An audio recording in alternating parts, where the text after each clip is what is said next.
Olá, pessoal! Agora são 19 horas e 6 minutos do dia 25 de 6 de 2020. Eu sou Luciano Ayan, pseudônimo de Carlos Augusto Afonso, e eu queria aqui apresentar para vocês o terceiro episódio da série Brecando o Caos com as estratégias e táticas para combater o sectarismo político nas redes sociais. Essa aqui é uma terceira estratégia, nós não estamos entrando nas táticas ainda, tá? A terceira estratégia é a da dissuasão, mas a dissuasão de apoiadores, né, de avalistas, de simpatizantes e também de, às vezes, de coniventes, tá? Antes de chegar na dissuasão, por que ela é tão importante, por que ela complementa as outras, é preciso entender que existem algumas formas de você avaliar, né, o sectarismo, né? E eu tenho utilizado, pela ótica da dinâmica social, uma forma que você avalia o sectarismo em termos de capacidade que uma liderança possui em relação a um contingente. Imagine que você é um líder do ISIS. Então, se você tiver 20 pessoas dispostas a explodir seus corpos, você tem um nível de capacidade. Agora, se você tiver 80, você tem 4 vezes o nível de capacidade, logo você é 4 vezes mais perigoso. O que é, então, essa distância entre 20 pessoas e 80? É 4 vezes mais contingente de pessoas dispostas ao alto nível de comportamento antissocial, que é a capacidade mais perigosa, né, que você tem para o mundo exterior. Então você consegue observar esta disposição, né, das pessoas. Então aí você consegue saber se este grupo sectário ele vai avançar, se ele está disposto a avançar mais ou menos, né? Então pense assim: todo grupo sectário, e quando eu falo do ISIS, do Estado Islâmico ou de um grupo terrorista qualquer, eu estou falando então de um grupo sectário de confrontação ao mundo. Então ele entra num ambiente, não é para ficar isolado numa fazendinha fechada, ele entra para confrontar o mundo, assim como aquela seita Aum Shinrikyo, né, do Shoko Asahara, que eu falei no episódio número 1, tá? Que ao final aqui vocês vão ver também no índice, né, no final desse vídeo vai aparecer nos vídeos indicados aqui, né? Então, uma seita de confrontação ao mundo é uma seita que você tem que avaliar como o contingente em torno desse líder, ele começa a se expandir, né? Uma seita como o alt-right também funciona exatamente por esse princípio, né? Então eles têm contingentes de pessoas, né, que se unem em torno de líderes carismáticos. O mesmo processo que funciona para alt-right é o mesmo processo que funciona para o ISIS. Porém, claro, quando você vai falar em comportamento antissocial, você está falando de algo um pouco diferente. Porque uma coisa é você ter uma organização que está agindo em estados fracassados e está posicionado fisicamente num ambiente de conflito onde ela consegue ter pessoas armadas para defendê-la. Tá? Outra coisa é você falar em pessoas que utilizam basicamente as redes sociais e não querem ficar localizadas. Eles querem ser vistos pelas pessoas como um bando de levantador de hashtags brincalhões.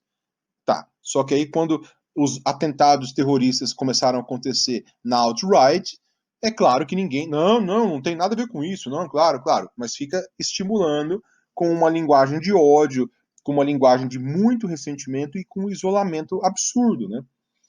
Mas é diferente. Então, quando você tem as provas extremas de lealdade, que é uma característica do comportamento antissocial, é claro que as provas extremas de lealdade, no caso da alt-right, serão diferentes daquelas do ISIS. Mas a lógica é a mesma. Você consegue saber se este grupo ele está ampliando a sua capacidade ou diminuindo a sua capacidade. E o olavismo ele funciona por uma lógica similar. Basicamente, o que são então, os fatores? Bom, tudo. Eles ficam o dia todo, essas propagandas que eles fazem, né?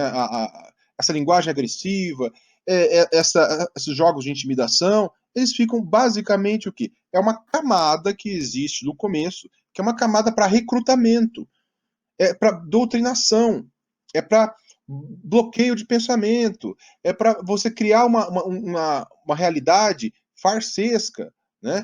E vai difundindo teoria, e vai fazendo as pessoas que estão ouvindo isso ficarem com medo, aos poucos também, né, com ressentimento, né? Então, tudo começa então numa camada, né, que é uma malha, né, de que alguns autores chamam isso de estrutura de recrutamento enganoso ou estrutura piramidal. É uma estrutura piramidal, né? Então a estrutura da pirâmide, ela tem que fazer o recrutamento enganoso. Então você tem algumas pessoas no topo que têm a informação completa e você vai descendo isso em camadas, né? A partir disto, você consegue ver a dinâmica desse grupo pelo aumento de contingente. Aumento de contingente e também a intensidade em que os fatores se manifestam. São 4 fatores, tá? E eles vão diminuindo em número de pessoas, mas é normal, tá? Então, por exemplo, o Estado Islâmico, você pode ter 20 mil pessoas que se acham uma falsa elite, participando de uma elite. Olha, eu estou aqui na luta pela jihad para construir o califado. Tudo bem, 20 mil pessoas que, então, nutrem falso elitismo. Quantos deles estão dispostos ao comportamento antissocial mais extremo? Não são os 20 mil.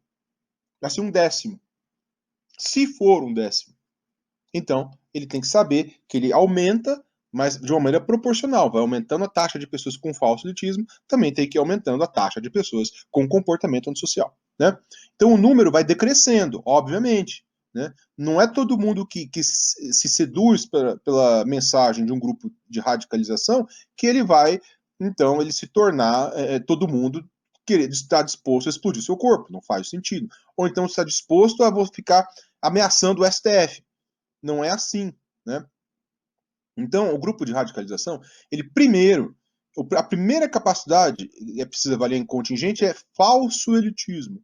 O número de pessoas que se sente assim, parte de uma elite, eu tomei a Red Pill, a primeira Red Pill, né? Quer dizer, que é um papo furado. Não, agora eu tenho a pílula vermelha, eu sei o conhecimento, eu era realmente injustiçado, agora eu estou lutando contra o inimigo, e eu entrei nesse grupo.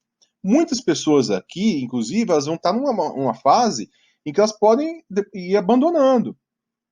Elas podem ver, isso aqui é picaretagem, estão me enrolando. Aí tem um grupo ainda muito mais extremista que está me chamando para uma conversa e eles falam, olha, nós queremos ajudar a família cristã, os conservadores. Isso é um contingente muito grande. Os religiosos. E depois você vai vendo que depois, lá na frente, é uma baixaria, né, sem limites. Então, por isso, eles precisam, os extremistas, eles têm que ter uma forma, né? Eles passam por essa camada de filtragem e já vão lá para o comportamento antissocial, ou vão ficar entre os auxiliares. É importante lembrar, né, todo líder sectário ele tem auxiliares abaixo dele, e aí sim tem os devotos, que são os que acreditam de fato. Quando a gente está falando em aumentar o contingente, é desses devotos que acreditam de fato. E os oportunistas que vão fingir que acreditam também, né? Mas o que você vai medir são os devotos, né? Então, é um número de pessoas que tem que se sentir parte de uma falsa elite. Olha, agora eu estou junto aqui com essas pessoas aqui, né? Eu me encontrei e ele começa. Tudo bem. Então, isso é falso elitismo. Então, o número tem que aumentar. Então, estão sempre recrutando pessoas para se juntar. Olha, agora eu tenho a solução, é estar com essa turma, né? Isso aí é feito, tem muita fachada que eles usam, formas enganosas, tentar participar no meio de pessoas, tentar se integrar, por exemplo, a tias do WhatsApp. Olha, você vê esses grupos extremistas tentando. As tias do WhatsApp estão do nosso lado. Não. E muitas dessas tias do WhatsApp depois descobrem que, na verdade, isso é o quê? É o recrutamento para um grupo mais extremo. Né? Depois você vai para a segunda capacidade, que é extremismo. Então, o extremismo é o seguinte: é o seu isolamento mesmo em relação ao mundo. Então, você vai pouco a pouco se isolando, né? Você vai assumindo uma atitude de animosidade total, vai perdendo a empatia realmente com o mundo exterior, né? Vai entrando numa lógica de colmeia. Então você começa para manter esse senso de pertencimento que vem já no falso elitismo, você começa então a ser desrespeitoso, você começa a ser afrontador, você começa a ridicularizar, como na alt-right eles usam o termo normies, né? Os normies, os que estão lá fora, ou seja, as pessoas que não sabem ainda dos truques, né? Então a pessoa vai subindo, né? Tem um termo, inclusive, que a alt-right utiliza, que é aumentar o nível de poder. Então, eles vão tendo que tornar a pessoa cada vez mais com a visão extremista. E aí sim que tem um papel muito importante para as teorias da conspiração, para a pseudociência, para criar uma realidade paralela. Como você mede, então, esses dois primeiros fatores, né? Pelo nível de realidade paralela. A pessoa começa a demonstrar uma dependência psicológica daquilo ali. Ela acha que fora do grupo não vai ter salvação. Né? Então, aí ela já começa a ter muito investimento emocional. A dependência aí, nesse ponto, ela é psicológica. Fora deste grupo, não tem salvação. Ela vai começar a ver muita coisa errada que o próprio grupo vai fazer, mas isso é o quê? É aquele recurso de aumentando o nível de poder. Ela vai se dessensibilizando, né? Muito bem. Aí nós temos a terceira capacidade, que é o quê? A terceira capacidade é a disposição antissocial. Então, a pessoa ela vai ter que começar a adotar uma retórica. Eu coloco aqui, né, na verdade, né, a disposição antissocial, porque é uma questão de organização, tá? Eu estava usando o termo o comportamento antissocial, mas antes do comportamento antissocial, eu preciso ter uma disposição antissocial. Então, a disposição antissocial, você vai começar a ficar do lado dos comportamentos mais baixos e das regras que são antissociais do seu grupo. Então você vai defender o uso de ação autoritária contra os oponentes, o uso do poder abusivo contra os oponentes, você não vai reconhecer o direito dos oponentes, vai começar a dizer que é certo que o seu grupo ele faça o que for preciso para liquidar o oponente e vai utilizar uma retórica de soma zero. Né? A retórica de soma zero é aquela retórica aonde você diz o seguinte: para que a gente exista, nosso inimigo tem que ser destruído. Muito bem. Aí você tem, depois dessa disposição antissocial, você tem a dependência em nível material mesmo. Ou seja, então você vai se tornando dependente. Você começa a aceitar regras do grupo, mas aí agora você começa, por esse seu comportamento, né, progressivamente, você começa a começar a perder opções. Você começa a falar coisas perante a sociedade que as pessoas vão ver, isso aqui é muito vulgar. Essa pessoa é muito baixa. As pessoas de melhor nível vão percebendo, falam, ih, vamos embora daqui, isso aqui não tá legal, né? Então, você vê que esse contingente de pessoas com essa disposição antissocial, que é realmente uma moralidade paralela, e a dependência material, esse contingente é menor, mas ele tem que aumentar progressivamente da mesma maneira que aumentam os outros dois. Né? Então as pessoas vão ter que ser isoladas, algumas ser isoladas fisicamente, vai ter realmente a quebra de laços, pessoas com quem elas lidavam até no passado, elas vão quebrar, e aí o que acontece? É um ambiente de purificação, esse extremismo, as pessoas começam a aceitar uma lógica de punição dentro do grupo, porque a dependência já é material. Então as pessoas começam a ficar com medo de ser expulsas do grupo. E elas vão sendo expulsas por muito mecanismo de.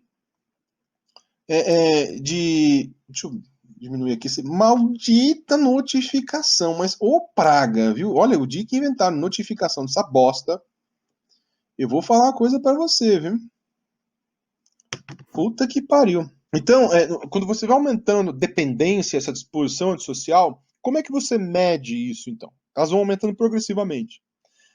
Como é que o ISIS faz? Ele começa, então, a pedir provas extremas de lealdade, que é comportamento antissocial extremo. Você começa a ver realmente esse cativeiro ser estendido, porque é uma lógica de cativeiro. Então, as regras baixas que valem lá dentro começam a valer fora, porque nessas provas extremas de lealdade, essas pessoas vão começar a sair. É a psicologia do peão também. A manipulação mística, que já começa desde o começo, ela é levada para um ponto aonde as pessoas elas vão começar a tentar normalizar essa baixaria. Então puxa, se lá dentro todo mundo fala, ó, nós vamos chamar vocês de cadelinha aqui, vagabundinha, tá, tudo bem, é porque o mestre quer, né? E não reclama não, porque senão você é impuro. Tá, então agora ela vai ter que fazer, essa pessoa vai ter que fazer isso lá fora. Você imagina, por exemplo, uma mulher que ela toma um choque de ser chamada de cadela, vagabunda, dentro desse grupo, nesses rituais de humilhação pública, e ela tendo que levar isso agora para o mundo exterior. Ela tem que começar a xingar as outras pessoas, porque a prova extrema de lealdade é lá para fora, porque ela tem que mostrar que comportamento antissocial, né? Enfim, isso vai levar o quê? A submissão total. Né? Então aí que você vê as pessoas de submissão total. É por isso que você sabe que nos grupos terroristas só uma pequena parte, por exemplo, no caso do Bin Laden, na estrutura piramidal, é só no nível 4 que você vai prestar juramento para o Bin Laden. Até lá, no nível 3, você vai para campos de treinamento e olhe lá. Para você prestar juramento para o Bin Laden, meu amigo, demora, viu? Demora.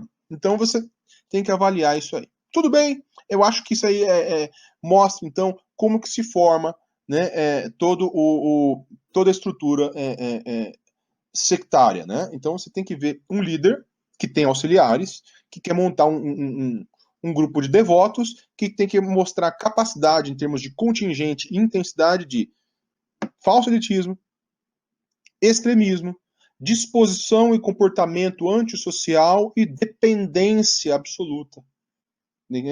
Então, quando isso vai aumentando, o líder vai tendo cada vez mais submissão, porque ele tem pessoas dispensáveis, pessoas que ele pode falar, ó, se regasse aí por mim, promova o caos, né? Muito bem. Quando esse grupo ele roda nessa estrutura, ele se acostumou a essa estrutura, você vai ter muitas pessoas que podem ser lançadas contra aquele que vai, por exemplo, intimidá-los de uma maneira mano a mano. Bom, aí de repente, o que vai acontecer? Um sujeito vai chegar da civilização normal e vai intimidá-lo, né? Ó, você não pode vir aqui quebrar as regras da nossa civilização. Ah, eu não posso? Tem certeza?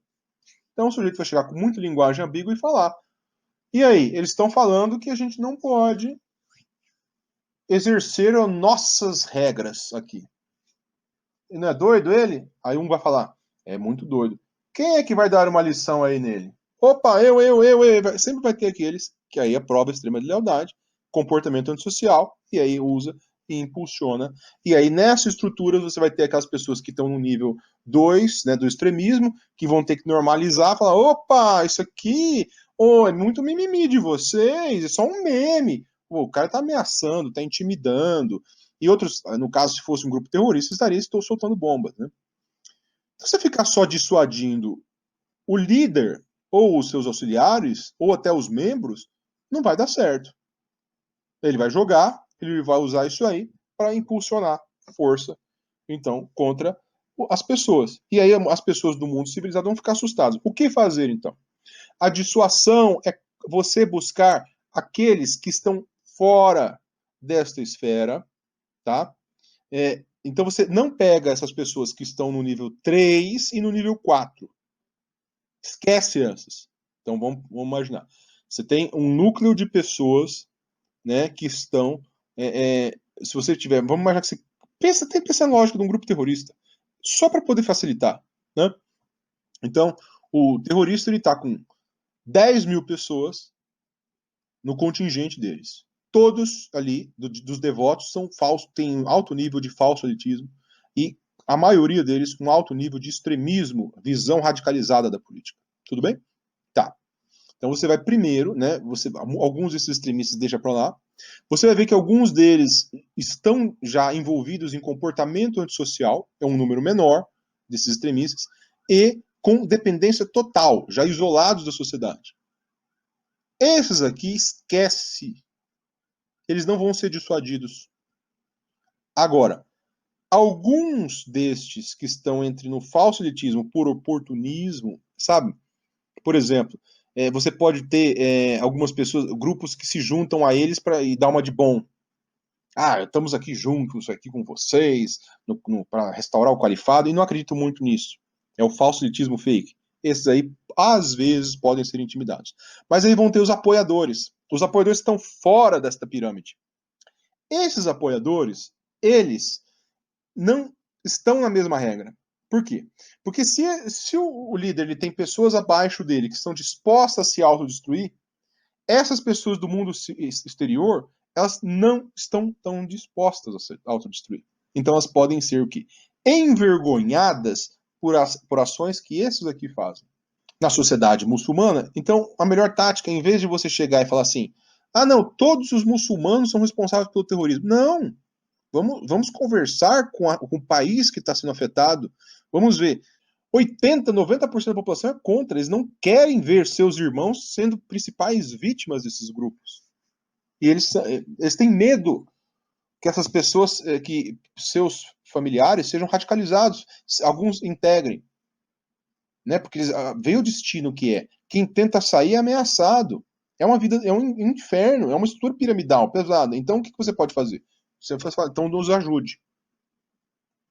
Então, primeira coisa, vai nos ajudar? Entrega esses caras. Então, entrega. E aí você está dissuadindo pessoas que estão fora do grupo, né, a lutar, a entregar, nesse caso. Outra forma de dissuasão é você envergonhar apoiadores que acham que estão ilesos da consequência. Então, por exemplo, você tem a caso do... Tem muitos aí, parece, tá? Eu não vou entrar em detalhes, mas é o que eu vi na mídia. Tem empresários que estão financiando essas ações extremistas nas redes sociais. Então, esses empresários podem ser dissuadidos. Esses empresários querem dinheiro. Mas por dinheiro, os caras estão investindo num grupo de radicalização extremamente sectário. Tudo bem que não é violento, igual um grupo terrorista tipo Talibã. Mas é um grupo que chegou até esses extremos aí de ameaças ao STF. Então, a empresa dele, ele tem uma empresa, então ele pode sofrer consequências, ele pode ser dissuadido. A partir do momento que você mostra a ligação, não é assim, não. Não é assim.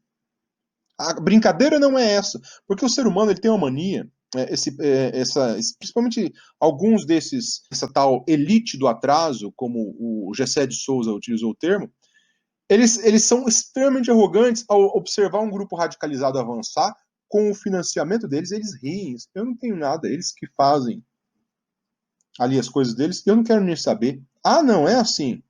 E se você estiver dando um aval, você está financiando. Então a pessoa pode ser dissuadida, porque ela tem algo a perder. Na dissuasão, sempre é importante buscar aquele que tem algo a perder. Mas essas pessoas não estão no grupo. Este é o erro. As pessoas às vezes podem achar que é ficar o dia inteiro só batendo no grupo sectário. Não, é bater nos apoiadores civilizados que estão vendo e estão dando o aval, né? Então isso é dissuasão. A dissuasão de apoiadores, de avalistas e às vezes até de coniventes. Então você começa a ver, por exemplo, alguns meios dando espaço para extremistas, como o Lacombe, Ernesto Lacombe. Ele deu espaço para extremistas. Tá, mas extremistas que foram fazer discurso, inclusive, de teoria da conspiração contra a China. Foram fazer discurso, inclusive, de dizer assim, olha, o esquerdista só tem dois tipos, aquele que quer matar você ou quem quer enganar você. Olha o nível de radicalização do discurso. Aí foi preciso dizer que esses caras representavam o conservadorismo e não teve contraponto. Gente, peraí. Então, é hora de você perguntar. Lacombe, você concorda com isso aqui que eles estão falando? Sabe? E começa a expor. A pessoa tem que se posicionar. Isso também é uma forma de dissuasão. Outra forma de dissuasão que a gente vê bastante é aquilo que o Sleeping Giants está fazendo. Então tem sites extremos que ficam brincando. Não, eu tenho meu anonimato. Então nada acontece comigo. Tudo bem. Beleza? Então eles estão posicionando, não só anonimato, mas tem sites extremistas que a pessoa já não liga mais nem para a própria vida, né? Então, eles publicam notícias falsas, teorias da conspiração, esses sites o tempo todo, com uma linguagem extremamente abusiva, apelando à emoção, aos instintos mais baixos, não tem nada a ver com jornalismo, não tem jornalistas profissionais, e os caras fazendo, não, isso aqui é mídia, isso aqui não sei o que. Então tá bom, então chega nos apoiadores, as pessoas que anunciam e fala, você concorda que a sua empresa vai estar associada a esse tipo de coisa? Opa, não, eu vou tirar o anúncio. Então o Sleeping Giants tem se tornado um pesadelo para grupos extremistas nas redes sociais. Principalmente esses grupos extremistas que vivem da realidade paralela, os grupos mais sectários. A alt-right já entende que os Sleeping Giants nos Estados Unidos é um pesadelo para eles. Aqui no Brasil já começou. É uma boa iniciativa de dissuasão. Não, isto é dissuasão. Você vai encontrar as pessoas que estão em torno, orbitando esses grupos extremistas, e elas vão ser dissuadidas, e isso é inclusive com atitudes fortes, a pagar um preço de ficar sendo arrogantes e dando espaço para elas. Então você tem que expor as coisas que as pessoas fazem. Uma forma de dissuasão importante para o líder evangélico. Por exemplo, o Malafaia está numa sanha de atacar o STF e não sei o quê. Olha a arrogância do Malafaia nos vídeos dos últimos dias. Então tá bom. Então você vai pegar. Ele tem que garantir, agora, que nessas mensagens não tem agressão em relação ao STF. Porque se tiver, ele tem que. É importante cobrar os membros da religião dele. Falar assim: você concorda com o teu líder evangélico? Ele está apoiando os grupos que fazem isso aqui? Não pode ficar fácil, entendeu? Porque senão a pessoa não consegue. Na verdade, o que uma pessoa como o Malafaia, ele quer ter um grupo sectário abaixo dele nesse nível? Tudo bem que ele tem uma religião, né? Ele é um líder religioso, mas ele quer ter um grupo extremista deste nível abaixo dele? Não. Mas ele notou, ele descobriu o seguinte: eu vou fazer o apoio aqui a essa turma aí, que é extremista, e porque ninguém vai me cobrar o preço. Opa, não pode ser assim. Porque ele tem algo a perder. Ele está na civilização. Ele é uma parte da civilização. Os grupos, esses grupos aí, alguns desses grupos aí relacionados às ofensas ao STF, eles estão fora da civilização. Então não pode ficar fácil assim para ele. Então ele é uma pessoa que pode ser dissuadida. Aí tem que avaliar a consequência. Você pode, por exemplo, chegar nos anunciantes, né? Onde ele tem programa, né? Você vai chegar nos fiéis dele, fala assim, você concorda? E começa a ir nos grupos dele mostrar, você concorda com o que o seu líder está fazendo? Aí você vê que a pessoa começa a sentir vergonha. Aí que ele tem que calibrar. Vale a pena para mim continuar dando aval para extremistas ou não? Essa é uma forma muito eficiente de dissuasão. Dissuasão de apoiadores, ou financiadores, ou avalistas, ou coniventes em geral, né? E aí você também pode, mas aí eu recomendo num nível menor, tá? Pessoas, por exemplo, de uma direita democrática, no caso, elas dão espaço nos seus fóruns para extremistas. Por quê? Porque se você posta, vira palanque. O fórum deles vira palanque para os extremistas. E tem muitas pessoas que acabam deixando, sabe, por falta de amor próprio ou por falta de respeito pelo seu público. Tem uma mania muito grande que existe hoje nas redes sociais, que é você não respeitar o seu público. Você trata o seu público assim, é vida a ser jogada fora. Então não tem problema se o seu público é ameaçado por extremistas. Não tem problema. Desde que você não defenda o extremista. Não é assim. Então, uma coisa que é importante fazer, principalmente no Twitter, é que essas pessoas bloqueiem os formadores de opinião da extrema-direita ou lavista. Mas não, eles ficam dando espaço e levam para o debate e não sei o quê, e fica com piadinha. Não, peraí, então. Aí não, né? Então também tem que ser. Mas aí é uma dissuasão mais leve, não é para você ser agressivo com a pessoa que é um aliado seu. Mas ele é um aliado, mas ele está desconectado da moral e da dignidade humana básica, né? Que é respeitar o seu próprio público. Então é preciso que as pessoas civilizadas tirem a plataforma desses extremistas. E eles vão ficar na bolha deles. Aí tem algumas pessoas que vão até dizer, não, mas isso aí, e o princípio liberal e iluminista do debate? Olha, você não está excluindo todos do debate. Você está excluindo 5% da população, assim, que é num nível de extremismo que só tem uma linguagem, é ruptura, é caos, e destruição e aniquilação. Essas pessoas, elas não querem debater, elas aproveitam o seu espaço de debate para humilhar as pessoas civilizadas. E aí sim bloquearem o debate. Você não está impedindo as diversas frentes de debate. Você está impedindo um lado que não acredita em debate. Para que você exista debate, é preciso que exista compartilhamento da realidade. Você quer ver o que é compartilhamento da realidade? Então vamos supor, a gente observa um texto científico, tá, falando sobre welfare states, né, o estado de bem-estar social. Então, em cima daqueles dados, uma pessoa de direita vai dizer, olha, considerando esses dados aqui, eu sou contra esse tipo de investimento neste nível, porque eu prefiro a iniciativa privada. Aí a pessoa de esquerda ela vai tentar falar assim, olha, diante desses dados também que você acabou de ver, né, eu sou a favor desse investimento e da ampliação desse investimento. Está vendo que a discussão há uma divergência de ideias, mas existe uma realidade compartilhada? Não. Eles simplesmente, os sectários, eles não compartilham a realidade. Eles simplesmente vão dizer o seguinte: aquele estudo que está contra eles não vale, é parte de uma conspiração. Logo, o estudo que vale é só o deles. E aí eles vão começar a roubar as palavras de vocês. Então, por exemplo, olha, você defende o welfare state ou não? Não, eu defendo o Estado perfeito, o Estado não sei o quê, e começa a inventar termos porque ele não quer compartilhar a realidade, ele quer bloquear o debate e aproveitar todas as oportunidades para te humilhar. Então, quando as pessoas civilizadas começam a dar muito espaço para aqueles comportamentos sectários nesse nível, essas pessoas elas também estão sendo, então, um pouco desrespeitosas com o seu próprio público. Então, aí você precisa também dissuadir, num nível mais leve, essas pessoas. Opa, peraí. Isso aqui é circo? Você que se defender a democracia, é um circo esse território que está abrindo, até para pessoas que dizem, por exemplo, que é para fechar o STF, por exemplo? É assim? Não pode ser assim. Né? Não pode. Então, esse é um erro mortal que a direita cometeu. Ela deu muito espaço para as pessoas que não queriam debater de jeito algum, porque não tinha realidade compartilhada. Quando você não tem realidade compartilhada, não tem debate. É igual você falar, não, tá bom, então a gente vai botar aqueles caras mais light do Estado Islâmico aqui que apenas ainda não explodiram os corpos. Tá, você não está debatendo, você já travou o debate.